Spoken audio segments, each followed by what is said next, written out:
So hello guys, welcome again to our class, that is Moiser Physics. So today we are going to discuss our some another questions which is very important topic for capacitor, और उसमें भी हम आज CR circuit के कुछ और question जो है वही डिस्कस करने जा रहे हैं। ठीक है, लास्ट वीडियो में हमने डिस्कस करा था CR सर्किट के ऊपर, वो भी इंपॉर्टेंट क्वेश्चन था। ठीक है, एक बार अगर आपने नहीं देखा है तो वही वीडियो देख ले, बहुत ही अच्छा क्वेश्चन था जिसमें हमने करंट जो है वो कैलकुलेट करा था bye using the CR circuits. Clear है। सो आज भी हम आपके पास question 30th and 31st question 31st जो है वो बहुत ही ज़्यादा इंपॉर्टेंट क्वेश्चन है। ठीक है, उसके लिए हमने एक ट्रिक भी फॉर्म करा है, किस तरीके से आप एक लॉन्ग मेथड से भी उसको सॉल्व कर सकते हैं और आप एक शॉर्ट मेथड से भी उसको सॉल्व कर सकते हैं। क्लियर है। सो वो भी डिस्कस करेंगे, और उससे पहले हम 30th क्वेश्चन जो है डिस्कस करेंगे। सो अब भाई अगर आपने नहीं देखा तो एक बार देख लें ज़रूर, बहुत ही अच्छे हमने टॉपिक्स जो है लास्ट में भी सारे डिस्कस कर चुके हैं। ठीक है, DC पांडे का जो लेवल 1 का क्वेश्चन है वो 31st जो है वो आखिरी क्वेश्चन है, उसके बाद हम ऑब्जेक्टिव्स पे बढ़ेंगे। क्लियर है। सो इसमें देखेंगे आप क्वेश्चन नंबर 30th में क्या बोल दे रहा है, आपके पास कुछ इस तरीके से फिगर दिया गया है जिसमें ये रजिस्टर है और यहाँ पे भी रजिस्टर लगा है, और यहाँ पे आपके पास दो कैपेसिटर जो है वो फॉर्म करे गए हैं। यहाँ पे उसने एक स्विच लगा रखा है भाई, ठीक है, और यहाँ से ग्राउंडेड कर रखा है। क्लियर है। यहाँ पे 18 वोल्ट का पोटेंशियल आपको दे रखा है। बड़ा ही अच्छा क्वेश्चन है, मेनली ऐसा क्वेश्चन बोर्ड में पूछा जाता है भाई। ठीक है, मेंस नीट एग्जाम में भी ऐसा क्वेश्चन कई बार आ जाता है, तो एक बार ध्यान से देखेंगे। इसमें आपको सबसे पहले कैलकुलेट क्या करना है, कैलकुलेट करना आपको potential of A with respect to B, मतलब ए पॉइंट का पोटेंशियल कितना होगा बी के विद रिस्पेक्ट टू, आपको ये कैलकुलेट करना है। क्लियर है। देखो अब ध्यान से देखें, जब आपके पास स्विच S ओपन है, ये कंडीशन तब है जब आपके पास स्विच S जो है ओपन है। क्लियर है। अगर ये स्विच S ओपन रहेगा भाई तो यहाँ से इसका यहाँ से कोई भी यूज़ नहीं रहेगा, यहाँ से कोई यूज़ नहीं रहेगा, तो यहाँ से हम इसको हटा सकते हैं। अगर हटा सकते हैं तो आप ध्यान से देखेंगे बहुत ईजी हो गया क्वेश्चन भाई। ये दोनों सर्किट जो है आपके पास सीरीज़ में होगा और ये दोनों कैपेसिटर जो है आपस में सीरीज़ में हो गए। अब आप by using the potential method यहाँ से ए पॉइंट का पोटेंशियल कैलकुलेट कर सकते हैं। Similarly bye using the potential method आप बी पॉइंट का भी पोटेंशियल कैलकुलेट कर सकते हैं। क्लियर है। हमने लास्ट क्वेश्चन 25 में पोटेंशियल मेथड का वैल्यू यूज़ बताया था, किस तरीके से आपको कब कब इसका यूज़ करना रहता है। क्लियर है। तो अगर नहीं देखा तो देख लें एक बार। तो यहाँ पे ए पॉइंट का पोटेंशियल आपको कैलकुलेट करना है, तो ध्यान से देखेंगे ये दोनों सीरीज़ में है।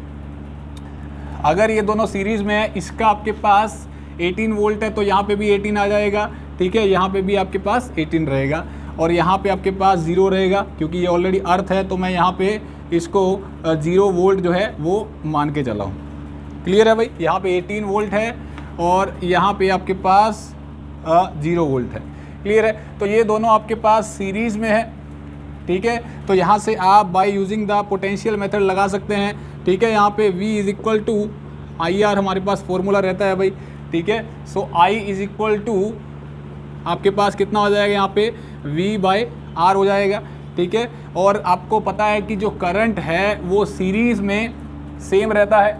ठीक है, तो मतलब I1 is equal to V1 by R1 and I2 is equal to V2 divided by R2। ठीक है भाई।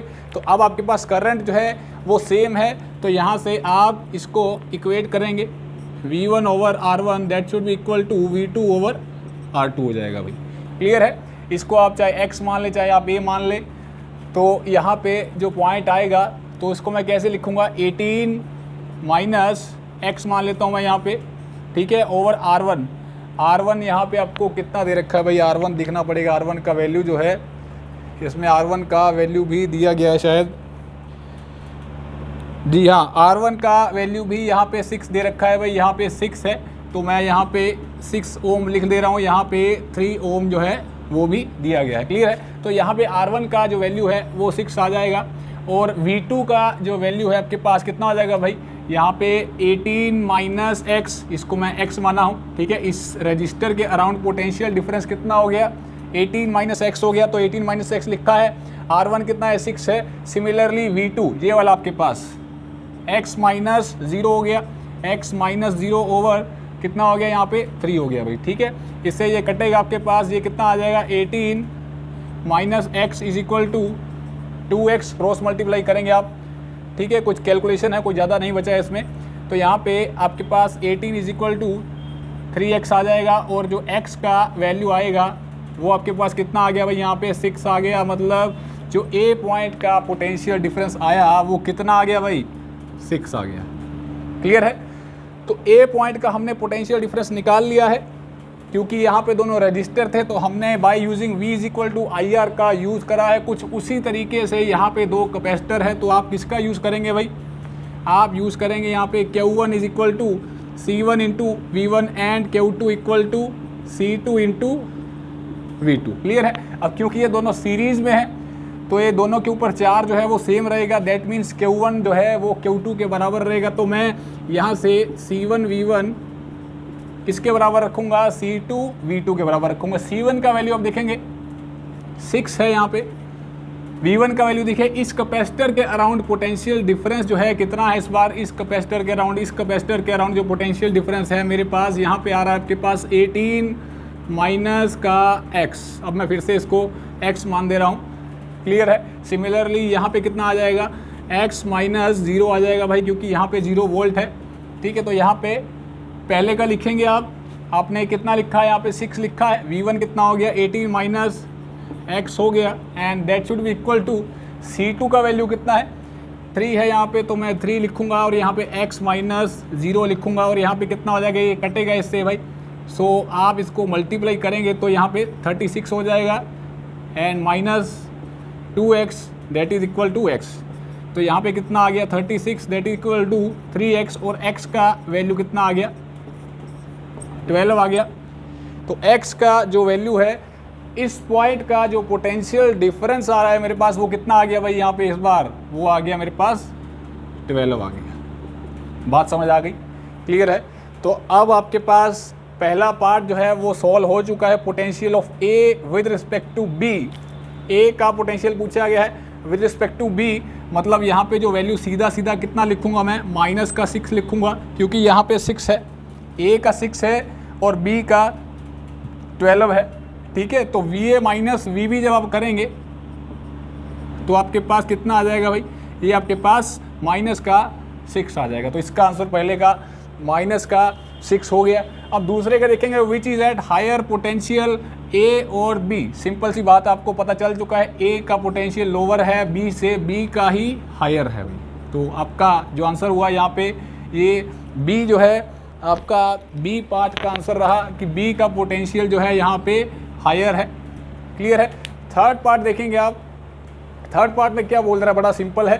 Final potential of A with final potential of B when switch S is of. जब आप स्विच, यहाँ पे जो switch लगा था, जो यहाँ पे स्विच लगा था भाई, यहाँ पे जो स्विच लगा था उसको हमने ऑफ कर दिया, मतलब यहाँ पे कुछ इस तरीके का वायर जो है वो फॉर्म हो गया भाई, क्योंकि पहले यहाँ पे स्विच ऐसा बना हुआ था, ठीक है। उसको हमने घुमा के कुछ इस तरफ में घुमा दिया तो स्विच क्लोज हो चुका है। अगर स्विच क्लोज हो चुका है तब आपके पास इस B पॉइंट का पोटेंशियल कितना आएगा। ऐसा क्यों पूछ दे रहा है, क्योंकि देखो भाई यहाँ पे पहले आपके पास 6 था, जो पोटेंशियल का वैल्यू जो था वो 6 था और इसका 12 था। ये तब था जब इनका आपस में कोई भी लिंक नहीं था आपस में, लेकिन जैसे ही आपने एक वायर बीच में बना दिया तो यहाँ से पोटेंशियल शिफ्ट होने लगेगा, बराबरी पे आ जाएगा, क्योंकि आपको पता है कि जो पोटेंशियल है वो बराबर रहता है पूरी वायर के ऊपर अगर उसमें कोई भी रजिस्टर या फिर कैपेसिटर नहीं है।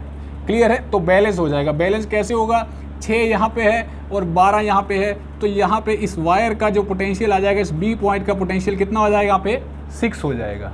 ठीक है भाई, बराबर हो जाएगा। 12 माइनस 6, तो यहाँ पे भी 6 हो जाएगा और यहाँ पे भी आपके पास 6 हो जाएगा। क्लियर है। तो इसका आंसर भी यहाँ पे मेरे पास 6 आ चुका है। तो आपके पास ये थर्ड पार्ट भी इसका हो चुका है। अब फोर्थ पार्ट देखेंगे जो कि बहुत ही इम्पोर्टेंट पार्ट है। कई बार आपको सीधा फिगर बना के सीधा यही पूछ लेगा, ठीक है। तो उससे इस पार्ट को सॉल्व करने के लिए आपको पहले ये सारा कैलकुलेट करना पड़ेगा भाई। क्लियर है। कैलकुलेट करना पड़ेगा और ये पूछा आपको चार्ज कितना आपके पास फ्लो करेगा इस स्विच में से जब आपके पास ये स्विच जो है वो क्लोज्ड है, ठीक है, तो आप कैसे निकालेंगे, आप इसके ऊपर चार्ज निकाल लीजिए पहले, ठीक है, जब स्विच क्लोज था, और आप इसके ऊपर चार्ज निकाल लीजिए जब स्विच क्लोज है, उसमें से इसको माइनस कर दीजिए, तो वो आपके पास जो बचा खुचा चार्ज होगा भाई वो स्विच में आ जाएगा। क्लियर है? यही आपको सिंपली इसमें कैलकुलेट करना है। तो देखेंगे आप कैसे कैलकुलेट करेंगे। इसको मैं रब कर दे रहा हूँ, यहाँ से ये हो चुका है, यहाँ तक ये क्वेश्चन। इसके बाद आप किस तरीके से देखेंगे यहाँ पे, तो मैं चार्ज निकालूंगा सबसे पहले। देखो भाई देखो यहाँ पे अब हमें चार्ज का वैल्यू कैलकुलेट करना है। तो चार्ज आपके पास जो फॉर्मूला रहता है वो कितना रहता है, चार्ज का जो फॉर्मूला है आपके पास that is equal to Q1 is equal to C1 into V1। Clear है? C1 into V1 when switch is close तब निकालना है आपको, ठीक है। तो आपके पास Q1 किसके बराबर आ जाएगा, C1 कितना आपके पास 6 है, और V1 देखेंगे इस बार जब स्विच क्लोज्ड है। देखो यहाँ पे आपके पास 18 है, यहाँ पे 12 है, तो बचा कुचा जो आपके पास पोटेंशियल डिफरेंस होगा इस कैपेसिटर के अराउंड वो कितना आया, वो आ गया आपके पास, सॉरी यहाँ पे आपके पास 6 है। व्हेन स्विच इज क्लोज, भाई स्विच जब क्लोज हुआ था तो यहाँ पे पोटेंशियल जो है वो बराबर हो गया था, ध्यान रखें इस चीज़ को, ये आपके पास 6 हो गया, ठीक है। जब स्विच क्लोज हो रहा है तब की बात हो रही है, जो पहले था आपके पास वो स्विच ओपन के लिए था, यहाँ पे 12 आया था, लेकिन हमें चार्ज तब निकालना है जब स्विच आपके पास क्लोज्ड है ऑलरेडी, ठीक है। तो क्लोज्ड है तो यहाँ पोटेंशियल बराबर हो जाएगा क्योंकि वायर बन चुका है, तो यहाँ पे जो पोटेंशियल डिफरेंस आएगा इस बार भाई 18 वोल्ट है, यहाँ पे 6 वोल्ट है, तो यहाँ पे पोटेंशियल डिफरेंस जो है वो कितना आ जाएगा, यहाँ पे इस बार आ जाएगा आपके पास 12 वोल्ट, ठीक है। तो 12 वोल्ट आ गया आपके पास यहाँ पे पोटेंशियल डिफरेंस, और 6 आपके पास यहाँ पे ऑलरेडी पड़ा है, तो यहाँ पे इसको आप 12 से मल्टीप्लाई करेंगे तो Q1 का जो वैल्यू आया मेरे पास 72 माइक्रो कूलम आ चुका है भाई, ये इसका Q1 का वैल्यू आ गया। Similarly solve for the Q2 के लिए निकालेंगे आप C2 इंटू V2 करेंगे, फिर से वही है, यहाँ पे 6 है,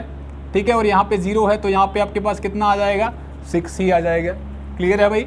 यहाँ पे आपके पास जो पोटेंशियल डिफरेंस है वो 6 है, और यहाँ पे 0 है तो 6 आ गया आपके पास।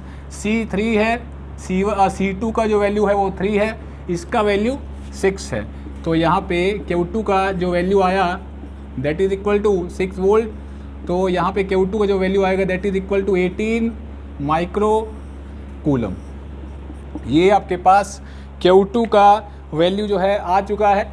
देखो अब आपने इसका वैल्यू निकाल लिया, इसके अराउंड जो चार्ज था वो निकाल लिया, इसके अराउंड जो चार्ज था वो निकाल लिया, ठीक है। व्हेन स्विच इज क्लोज्ड, अब इसमें से ये माइनस कर देंगे आप सिंपली, तो आपके पास वो Q का वैल्यू आ जाएगा जो स्विच में से पास हो रहा है भाई, तो ये वैल्यू आ जाएगा मेरे पास, जो नेट आएगा ये 54 माइक्रो कूलम, तो यही आपका इसका आंसर है भाई। क्लियर है?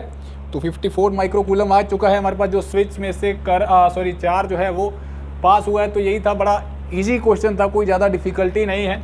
इसी तरीके से 29वां क्वेश्चन भी दिया गया है, सेम क्वेश्चन है दोनों, कोई भी ज़्यादा डिफरेंस नहीं है, बस उसमें कैपेसिटर और रजिस्टर का एक्सचेंज करा गया है यहाँ पे, ठीक है। कॉन्सेप्ट आपके पास वही है।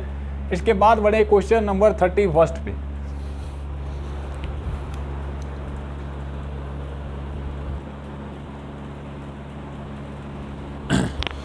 सो now move to our question number 31 which is very important question. देखेंगे और इसमें क्या बोल रहे हैं, आपके पास कुछ एक फिगर दिया गया इस तरीके से, ये CR सर्किट का ही क्वेश्चन है। CR सर्किट मतलब भाई कैपेसिटर और रजिस्टर को मिला के एक सर्किट जो है वो फॉर्म करा गया है। इसमें बोल रहे हैं एक फिगर है आपके पास, in figure battery is an ideal with EMF V, capacitor is initially uncharged, switch S is closed at time t is equal to 0। इसमें सिंपल सा ये इसका वर्डिंग है, बोल दे रहा है कि आपके पास एक बैटरी है जो कि आइडियल है, जिसका EMF जो है V दिया गया है, और उस कैपेसिटर को कैपेसिटर जो है इनिशियली अनचार्ज है, यहाँ पे कैपेसिटर लगा है C जो कि इनिशियली अनचार्ज है, उसके बाद स्विच जो है क्लोज करा जाता है किसी टाइम t इक्वल टू 0 के ऊपर। क्लियर है? ऐसा बोल दे रहा है। अब आपको कैलकुलेट क्या करना है, calculate charge Q on capacitor eight time t, किसी भी टाइम t के ऊपर आपको चार्ज कैलकुलेट करना है इस कैपेसिटर के ऊपर। ठीक है भाई, आपके पास पहला पार्ट ये बोल दे रहा है, सेकंड पार्ट आपको बोल दे रहा है कि आपको करंट कैलकुलेट करना है थ्रो ब्रांच ए बी, ये आपके पास ए बी ब्रांच दिया गया है।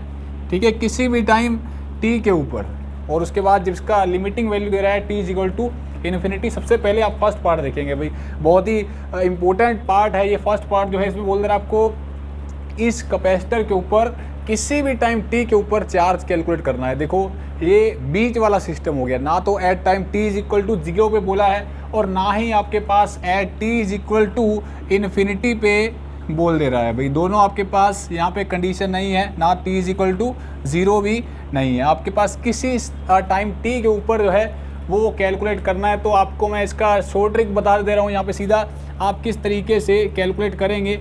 तो मेरे पास ये इक्वेशन है, यहाँ पे Q is equal to Q naught 1 minus exponential t divided by RC। ये जनरल इक्वेशन है RC सर्किट का। अगर मैं फॉर्म करता हूँ तो ये मेरे पास इक्वेशन आता है। ठीक है, अब आप इसका यूज़ करके यहाँ से चार्ज कैलकुलेट कर सकते हैं इस कैपेसिटर के ऊपर किसी टाइम t के ऊपर। ठीक है भाई, किसी टाइम t के ऊपर होता है तो आप ये वाला इक्वेशन लगा के सॉल्व कर सकते हैं। ठीक है, डिपेंड करता है कंडीशंस के ऊपर।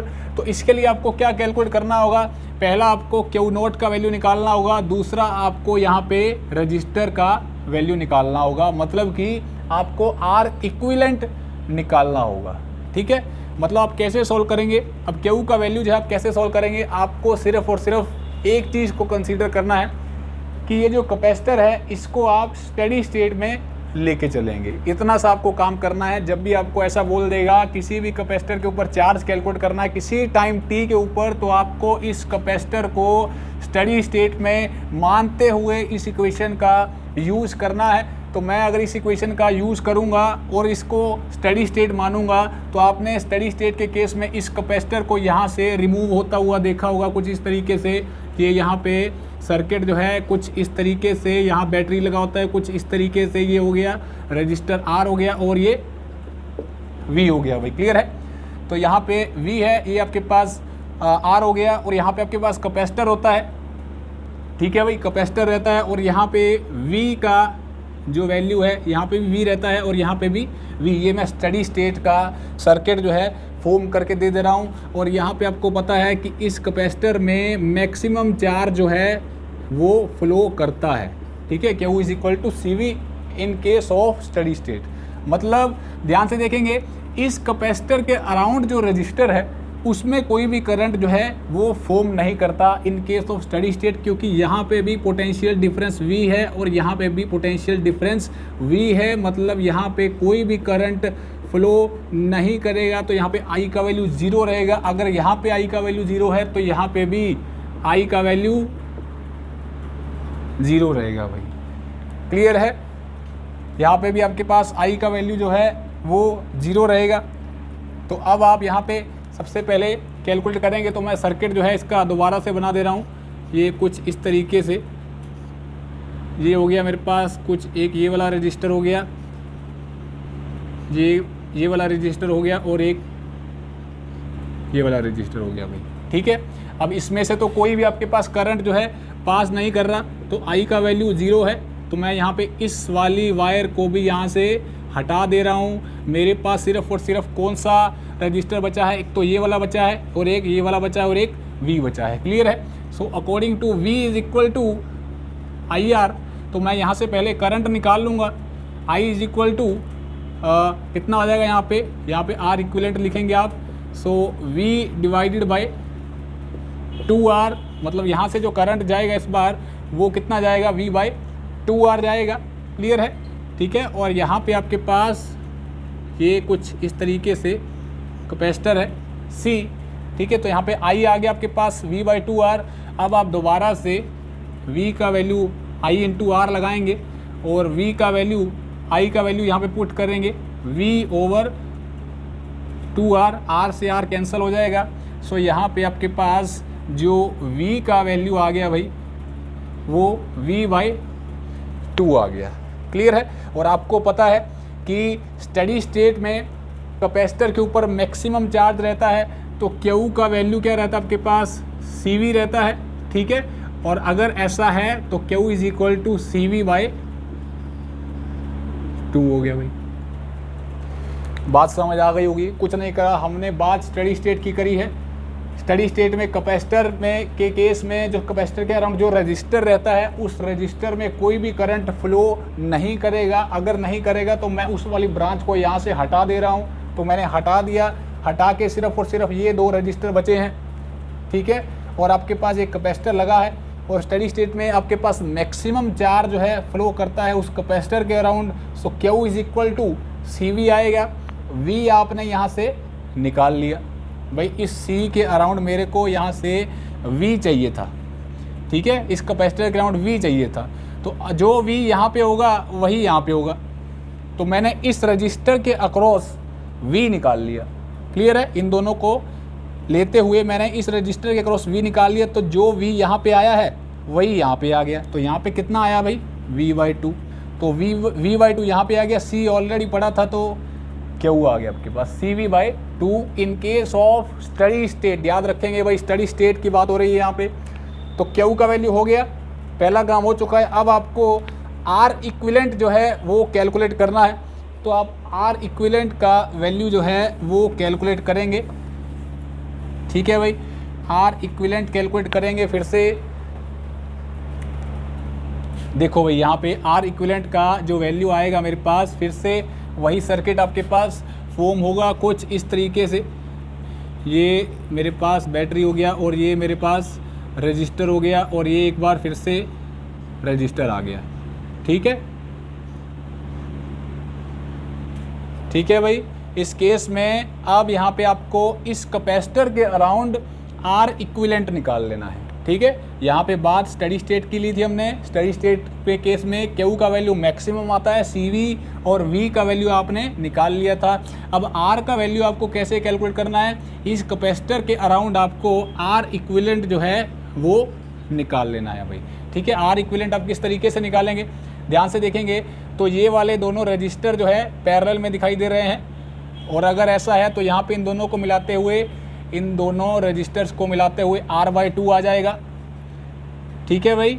आपके पास R/2 आ जाएगा, और अब ये दोनों सीरीज़ में होंगे, तो यहाँ पे प्लस R करेंगे, तो यहाँ पे कितना आ जाएगा, यहाँ पे 2 LCM लेंगे आप, R हो गया प्लस 2R हो गया भाई, ठीक है। तो यहाँ पे 3R/2 आ चुका है, मतलब कि आपके पास ये वैल्यू रजिस्टर का आ चुका है 3R/2 इस कैपेसिटर के लोग। अब आपके पास R का वैल्यू भी आ गया, Q का वैल्यू आ गया, तो अब आप यहाँ पे पुट करेंगे। सो Q का वैल्यू कितना हो गया, CV/2 हो गया, ठीक है भाई। और 1 minus exponential minus of T divided bye R का वैल्यू कितना है यहाँ पे 3, आपके पास ये वैल्यू है, हाँ ठीक है, 3R/2 है, तो यहाँ से ये 2 ऊपर चला जाएगा, 3RC। ये आपके पास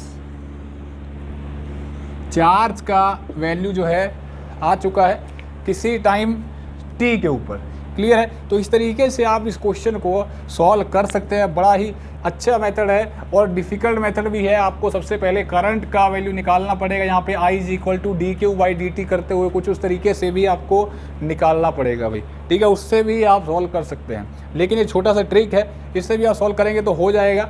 उसके बाद देखेंगे इसका सेकेंड पार्ट जो है, जो कि बहुत ही इंपॉर्टेंट है। इसमें क्या बोल रहे हैं, आपको करंट कैलकुलेट करना है। ये आपके पास Q मैं यहीं पे रखूँगा, ये मेरे पास करंट आपको देखेंगे अभी सेकंड पार्ट में। करंट आपको कैलकुलेट करना है, करंट ए बी ब्रांच में कितना जाएगा आपके पास किसी भी टाइम T टाइम पे कितना करंट इसमें ब्रांच में बैठेगा, ठीक है। मतलब अब इस बार फिर से ना तो T = 0 की बात हो रही है और ना ही T = इन्फिनिटी की बात हो रही है। क्लियर है, तो आप इस तरीके से कैसे कैलकुलेट करेंगे तो देखेंगे इसको। ये आपके पास, इसको मैं थोड़ा यहाँ पे साइड पे लिख लेता हूँ भाई। Q का वैल्यू जो है काम आएगा हमारे पास CV/2 1 minus exponential minus of 2T/3RC, ये मेरे पास Q का वैल्यू जो है आ चुका है, तो इसको भी मैं यहाँ से हटा दे रहा हूँ। ठीक है भाई, अब आपको ये कैलकुलेट करना है इसमें करंट कितना बढ़ेगा। देखो भाई, अब सबसे पहले आप इसमें कोई भी करंट मान लीजिए, आई मान लीजिए, ठीक है। अब जैसे ही आपके पास स्विच जो है ऑलरेडी क्लोज्ड है, तो स्विच अगर क्लोज है तो यहाँ से आपके पास करंट जो है वो आई फ्लो कर रहा है, यहाँ से करंट जो है इस बार आई फ्लो कर रहा है। क्लियर है। देखो भाई, अगर इधर आई जाएगा तो यहाँ पे आपके पास I1 कह सकता हूँ मैं, और इधर आपके पास अगर I1 है तो इधर कितना हो गया, I2 हो गया। क्लियर है। अब आपने यहाँ पे आपके पास करंट आ चुका है, ठीक है भाई। अब आपको क्या निकालना है, यहाँ पे करंट निकालना है, मतलब I2 कैलकुलेट करना है। इस AB ब्रांच में से I2 कैलकुलेट करना है किसी टाइम t के ऊपर। देखो यहाँ पे अगर आपके पास I1 जा रहा है और हमें पता है कि इस कैपेसिटर के अराउंड जो मेरे पास चार्ज का वैल्यू है वो ये है। अगर इस कैपेसिटर के अराउंड चार्ज का वैल्यू मेरे पास ये आ रहा है, यहाँ पे Q is equal to CV/2 आ रहा है, तो मैं 1 माइनस यहाँ पे लिखूँगा एक बार 2 डिवाइडेड बाई 3RC। तो मैं यहाँ से भाई आई का वैल्यू क्या लिख सकता हूँ, dQ/dt लिख सकता हूँ। ये चार्ज जो है आपके पास किसके अराउंड है, इस कैपेसिटर के अराउंड है। और अगर इस कैपेसिटर के अराउंड ये चार्ज है तो यहाँ पे इस कैपेसिटर के अराउंड ही तो ये करंट आएगा। ठीक है, तो मैं यहाँ पे I1 लिख दे रहा हूँ, dQ/dt। बात समझ आ गई होगी भाई। तो यहाँ पे आप dQ/dt करेंगे तो यहाँ पे CV/2 आ जाएगा। तो मैं इसको एक बार खोल के लिख लेता हूँ फिर से, CV/2 minus CV/2 exponential minus of 2t/3RC। एक बार इसी को ही ओपन करके लिखा है हमने, अभी हमने dQ/dt जो है वो नहीं करा है। ये आपके पास Q का वैल्यू है। अब आप यहाँ पे I1 का वैल्यू जो है वो कैलकुलेट कर लेंगे, dQ/dt करेंगे तो इसका डेरिवेटिव जो है वो 0 हो जाएगा। इतना तो आता ही होगा भाई, dt के विद रिस्पेक्ट टू करें तो डेरिवेटिव 0 हो गया। अब इसका जो डेरिवेटिव करेंगे तो CV/2 ऑलरेडी इतना ही पड़ा रहेगा, एक्सपोनेंशियल का पहले ऐसे ही रहेगा, minus of 2t divided by 3RC multiply में इस टर्म का डेरिवेटिव कितना होगा, यहाँ पे 2 डिवाइडेड बाई 3RC। बात समझ आ गई होगी। 2 से 2 कट गया, C से C कट गया, तो भाई मेरे पास जो I1 का वैल्यू आया वो कितना आ गया, V डिवाइडेड बाय, देखो भाई एक माइनस पहले भी पड़ा था यहाँ पे, ठीक है, एक माइनस इसका आ गया। तो मैंने ऑलरेडी, मतलब यहाँ पे माइनस है, लिख लेंगे, आप लिख लेंगे माइनस माइनस, ये ऑलरेडी प्लस हो गया है तो मैंने इसीलिए डिस्कस नहीं करा था। तो V डिवाइडेड बाय 3R हो गया, exponential minus of 2t divided by 3R हो गया आपके पास। तो ये आपके पास I1 का वैल्यू जो है आ चुका है अभी तक, मतलब कि I1 का वैल्यू जो है आ चुका है। अब आपको I2 का निकालना है अभी। क्लियर है। देखो I2 का निकालने के लिए आप सिंपली क्या करें, आपको कुछ लगता हुआ दिखाई दे रहा होगा यहाँ पे, भाई यहाँ पे आप किरचॉफ लॉ लगा सकते हैं, इजीली लगा सकते हैं। ठीक है, यहाँ पे आपके पास R है तो किरचॉफ लॉ लगाएंगे, तो यहाँ पे साइन दे देंगे आप प्लस माइनस, तो यहाँ पे मैं प्लस दे रहा हूँ, यहाँ पे माइनस दे रहा हूँ, प्लस माइनस, क्योंकि मैं इसके बैटरी के अकॉर्डिंग मान के चला हूँ, यहाँ से चला हूँ, तो plus minus plus minus. Clear है। किरचॉफ लॉ लगाएंगे इसके ऊपर आप, तो यहाँ पे मैं क्या लिखूँगा, माइनस का V हो गया, प्लस का I2 इंटू R हो गया, प्लस का यहाँ पे भी कितना है I आएगा, तो प्लस का I into R equal to 0 हो जाएगा। सो V इक्वल टू कितना आ गया भाई, यहाँ पे I2 plus I multiply R हो गया। So V divided by R is equal to I2 plus I हो गया। ठीक है, अब आपको पता है कि भाई ये जो I है ये किसके बराबर है, I1 प्लस I2 के बराबर है। ये I जो है आपके पास I2 इधर जा रहा है, I1 इधर जा रहा है। ठीक है, तो I1 प्लस I2 के बराबर है, तो मैं I का वैल्यू यहाँ पे पुट कर सकता हूँ। तो मेरे पास जो वैल्यू आएगा V/R I2 plus I1 plus I2, so V over R that should be equal to twice of I2 plus का I हो गया यहाँ पे, और यहाँ पे जो I2 का मेरे पास यहाँ पे I1 है, I2 का जो मेरे पास वैल्यू निकल के आया इस बार कितना आ गया भाई, V बाई आर माइनस का I1 1/2 हो गया। बड़ा सिंपल हो गया भाई, क्लियर है। तो ये I2 हो गया, ये आपके पास I2 आ चुका है, ठीक है। इसको उठा के आप कहाँ पुट करेंगे, ठीक है, सॉरी I2 आपके पास आ गया है। अब I1 का इक्वेशन जो आया आपके पास वो यहाँ पे सॉल्व कर देंगे, तो आपके पास I2 का वैल्यू जो है वो आ जाएगा भाई। बड़ा इजी हो गया क्वेश्चन, कोई ज़्यादा डिफ़िकल्टी नहीं रही है, बड़ा इजी हो गया। तो आप सिंपली I2 का यहाँ पे वैल्यू जो है वो 1/2 लिखेंगे फिर से, और यहाँ पे V बाई आर लिखते हुए I1 का जो वैल्यू है मेरे पास कितना है, ये I1 का वैल्यू है यहाँ पे V by 3R E minus 2T divided by 3R, ठीक है भाई। तो आप इसको मल्टीप्लाई करेंगे, V divided by 2R minus V divided by 6R exponential minus of 2T divided by 3R, ठीक है।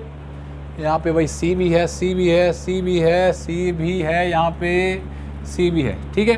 तो ये I2 हो गया, यही आपको कैलकुलेट करना था, ठीक है। तो आंसर आ चुका है, यही आपका सॉल्यूशन है I2 का।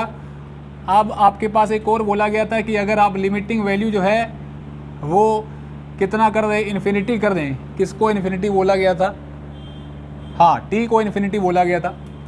एक्सपोनेंशियल की पावर T को इन्फिनिटी कर दें तो E की पावर माइनस इन्फिनिटी आपके पास 0 हो जाएगा। यहाँ पे E की पावर इन्फिनिटी जो है आपके पास 0 हो गया, सीधा सीधा लिखूंगा। अगर ये 0 है तो यहाँ पे ये टर्म कितना हो गया, ये आपके पास E का पावर जो है वो 0, इसका वैल्यू जो है E की पावर इन्फिनिटी हो गया आपके पास 0 हो गया, और 0 है तो ये टर्म पूरा 0 हो गया। तो यहाँ पे सिर्फ और सिर्फ V बाई 2R ही बचेगा। तो ये भी इसका एक आंसर है, क्लियर है, बात समझ आ गई होगी भाई। आप बहुत ही अच्छे से इस क्वेश्चन को करें।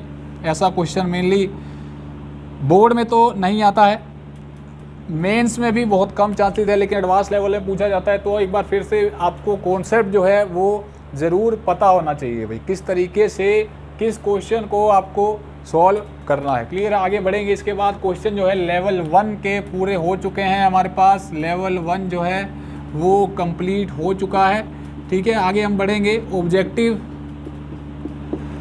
ऑब्जेक्टिव्स के लिए देखेंगे।